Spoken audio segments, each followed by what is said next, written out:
안녕하세요. 반갑습니다. 오늘부터 새롭게 8주간 여러분들과 재미난 책을 한번 읽어보려고 합니다. 우리가 함께 읽어나갈 책의 제목은 짠! 하나님의 두 나라 국민으로 살아가기라는 책이에요. 우리가 함께 이 책을 읽어나가면서 여러분들이 하나님을 믿는 백성으로서 이 땅 가운데 우리가 어떻게 사는 것이 바람직한 모습인가에 대해서 같이 고민해보는 그런 즐겁고 재미난 시간을 만들어 보려고 합니다. 오늘은 그 첫 시간이에요. 우리가 함께 오늘 책의 전반적인 내용을 살펴보면서 책의 서론에 해당하는 부분을 같이 이야기해 보려고 합니다. 아마 여러분들 책을 읽어보신 분들이 계시다면 서론도 사실은 상당히 많은 것을 고민할 수 있고 또 생각할 수 있는 그러한 내용이라는 것을 알 수 있을 것입니다. 조금 어려울 수 있지만 우리가 함께 머리를 맞대고 함께 생각을 나눌 때 하나님께서 우리에게 풍성한 은혜와 또 삶의 열매를 주실 줄로 믿습니다. 여러분들 혹시 삶을 살아가면서 교회와 문화와의 상관관계를 고민해 본 적이 있으십니까? 인류 역사 가운데 기독교와 문화는 뗄래야 뗄 수가 없는 그런 상관관계를 가지고 있었습니다. 기독교와 사람이 만들어가는 문명과의 상관관계라고 이야기할 수도 있을 것입니다. 교회는 정치에 어떻게 참여해야 되며 교회는 세상의 교육이 어떠한 소리를 내야 되는 것인가, 우리가 보고 있는 영화, 우리가 듣고 있는 음악, 우리가 읽고 있는 책, 그 책에 나와 있는 많은 내용들, 문화적인 요소들이 우리가 믿는 신앙과는 어떠한 상관관계를 가지고 있는가, 교회 밖에 있는 수많은 사람들을 우리가 도움다고 했을 때 우리가 얼마만큼 도와야 되는 것인가, 밖에 있는 가난한 사람들, 아픈 사람들, 소외된 사람들에 대해서 교회의 책임은 무엇인가? 이러한 많은 질문들이 우리 삶 가운데 한두 번씩은 고민되었던 것이 아닐까 생각합니다. 저도 마찬가지입니다.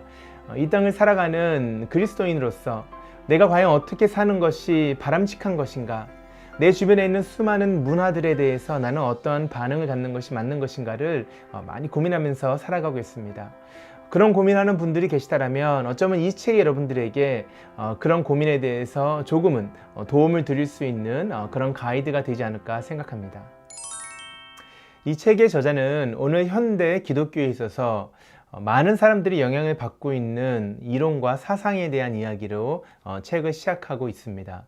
특별히 문화에 대해서 교회가 변혁적인 입장을 취하는 것, 하나님께서 우리를 구원하시고 이 땅을 새롭게 하시는 역할 가운데 우리를 세우셨을 때 교회는 이 세상의 문화를 변혁하고 변화시켜서 하나님이 원하시는 하나님의 나라를 이 땅 가운데 세워가는데 앞장서야 되는 그런 중요한 사명이 있다라고 생각하는 관점에 많은 사람들이 동의한다라고 이야기를 하고 있어요.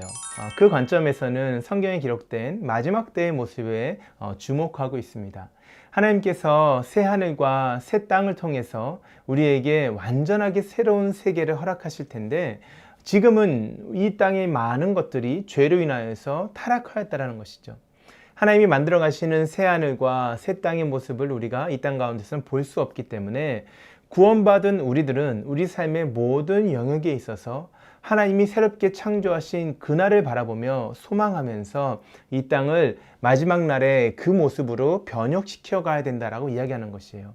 그러면서 이러한 사람들은 하나님이 이 땅의 모든 것을 다스리시는 왕이 되셨기 때문에 단순하게 교회라는 공동체, 믿는 사람들만 속해 있는 우리 가정, 이 정도에 머무는 하나님이 아니라 세상의 모든 영역에서 하나님이 왕이 되시고 하나님의 뜻을 이루기를 원하신다라는 관점을 우리에게 제시하고 있습니다.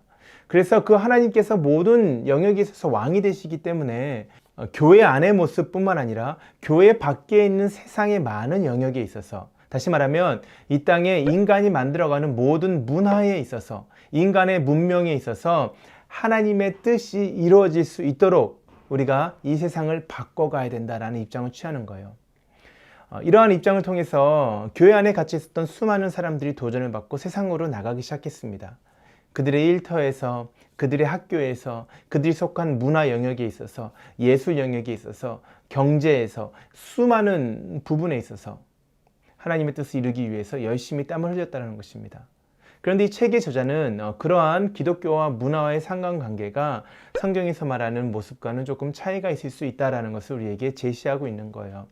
그러면서 이 책의 제목처럼 하나님의 나라는 이 땅 가운데 두 나라의 모습으로 존재한다라는 것을 제시하고 있는 것입니다.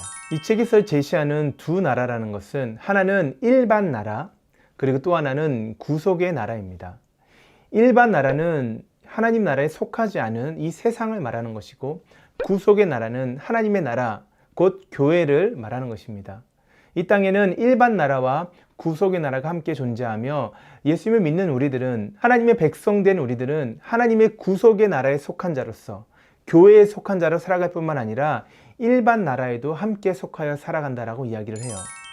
그러면서 대표적으로 성경에 기록되고 있는 바벨론 포로기에 있었던 이스라엘 백성의 모습을 우리에게 제시하고 있습니다.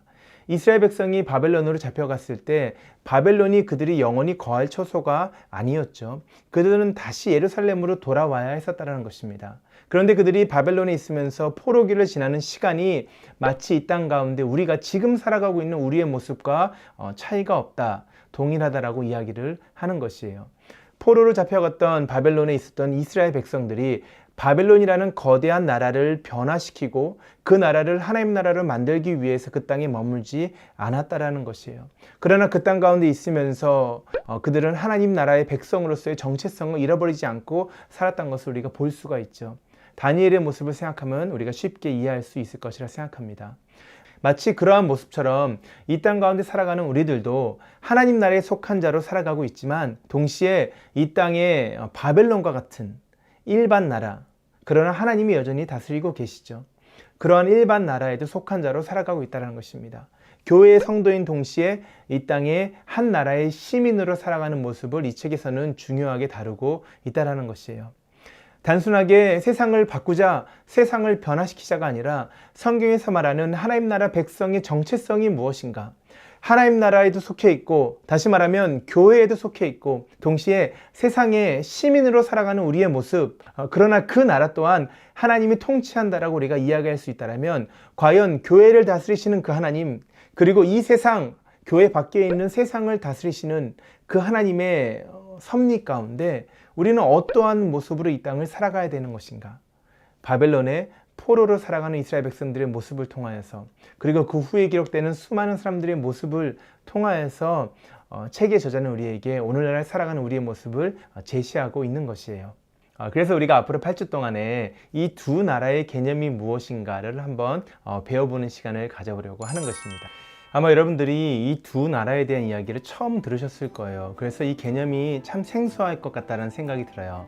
그런데 오늘은 우리가 많은 것을 이해하기보다는 우리가 기독교와 문화를 이해하는 데 있어서 우리가 쉽게 생각할 수 있는 우리의 삶의 모든 영역에 하나님의 나라를 세워야 된다. 그래서 우리는 정치적으로나 또 경제활동에 있어서나 또 문화활동, 예술활동에 있어서나 또는 교육에 있어서나 우리가 가는 곳마다 하나님의 뜻을 이 땅 가운데 이루기 위해서 우리가 망가진 문화를 개혁하는 자로 살아가야 된다라고 말하는, 그렇게 말할 수 있는 관점에 대해서 한 번 정도 다시 생각해보고 지나갈 수 있는 시간이 필요하다라는 정도를 이해할 수 있으면 좋겠습니다. 우리 책에서는 그렇게 세상을 바라보는 관점이 아니라 예수님께서 모든 것을 다 이루신 자리에 온 교회 성도가 초대받았다라는 관점을 우리에게 제시하고 있습니다. 책의 전체적인 내용을 요약해서 설명하고 있는 한 구절을 함께 찾아봤으면 좋겠어요. 여러분들 책 29페이지 한번 같이 보기를 원합니다. 이렇게 저자가 기록을 하고 있습니다. 우리 주님이 선포하신 하나님 나라는 정치나 경제나 음악이나 스포츠를 통해 세워지는 것이 아니다. 구속은 사람을 회복시켜서 태초의 아담에게 맡겨진 원래의 사명을 다하도록 하는데 있는 것이 아니라 우리를 위해 단번에 그 사명을 친히 완수하신 예수님께 있다. 그러므로 구속은 회복된 창조가 아니라 쟁취된 재창조다. 이러한 책의 관점은 죄로 인하여서 잃어버렸던 첫 번째 아담, 창세기 1장에 기록된 첫 번째 아담의 역할을 대신 우리가 가져와서 이 땅 가운데 하나님이 만드셨던 에덴 동산을 회복하는 것에 있다라고 보는 것이 아니다라는 것입니다. 문화를 개혁하고 문화를 변화시켜서 하나님 나라를 세우고자 하는 사람들의 이야기는 창세기 1장에 기록되고 있는 아담에게 주신 하나님의 명령에 기초를 하고 있습니다.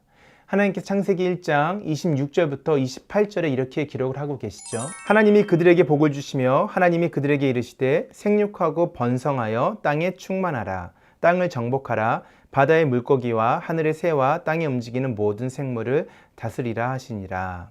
하나님께서 창조하시면서 아담에게 주셨던 그 명령이 그의 죄로 인하여서 이 땅 가운데 완전하게 성취되지가 못했다라는 것이에요. 그렇기 때문에 구원을 통하여서 하나님이 그 모습을 회복하기를 원하셨다라는 것입니다. 교회는 아담의 사명을 다시 가져와서 이 땅 가운데서 하나님이 원하시는 하나님의 아름다운 창조를 다시 회복하는 것, 그것이 우리가 구원받은 우리의 목적이라고 이야기를 하는 것입니다. 그것이 마지막에 완성된 새하늘과 새 땅에 참여하는 교회로서의 사명이다라고 이야기를 하는 관점이에요. 그래서 문화를 바꾸는 것이 중요한 것이죠. 정치를 바꾸고 예술을 바꾸고 교육을 바꾸고 우리 삶의 모든 부분들을 바꿔나갔을 때 이 땅 가운데 하나님이 만드신 새하늘과 새 땅이 우리 가운데 준비된다라고 보는 것입니다. 그러나 우리는 예수 그리스도가 이런 모든 아담의 역할을 감당하셨다라고 보는 관점을 한번 생각해 보기를 원하는 것이에요. 오히려 예수 그리스도가 첫 번째 아담이 이루지 못했던 하나님의 명령을 완전하게 다 이루셨기 때문에 이제 우리는 그렇게 완수하신 예수 그리스도의 일에 함께 초대받아 그것을 감사하고 기뻐하는 자로 이 땅을 살아가는 역할로 부름받았다라는 것입니다. 그래서 이것을 회복된 창조로 보는 것이 아니라 쟁취된 재창조, 다시 말해서 예수님께서 다시 쟁취하신 하나님 나라의 모습을 우리가 함께 누리는 자로 이 땅을 살아간다라고 보는 관점이에요. 앞으로 8주 동안 이런 부분들을 우리가 하나씩 우리가 성경을 통하여서 확인해 보며 우리 삶 가운데 적용해 보기를 원합니다. 함께 책을 읽어가면서 교회가 문화를 어떻게 이해할 것인가, 교회의 사역과 세상을 섬기는 교회의 모습이 어떠한 모습이 되는 것이 아름다운 것인가를 우리의 마음속에 같이 그려볼 수 있는 그런 은혜가 있기를 간절히 바랍니다. 한 주간 여러분 승리하시고 다음 주에 다시 만나도록 하겠습니다.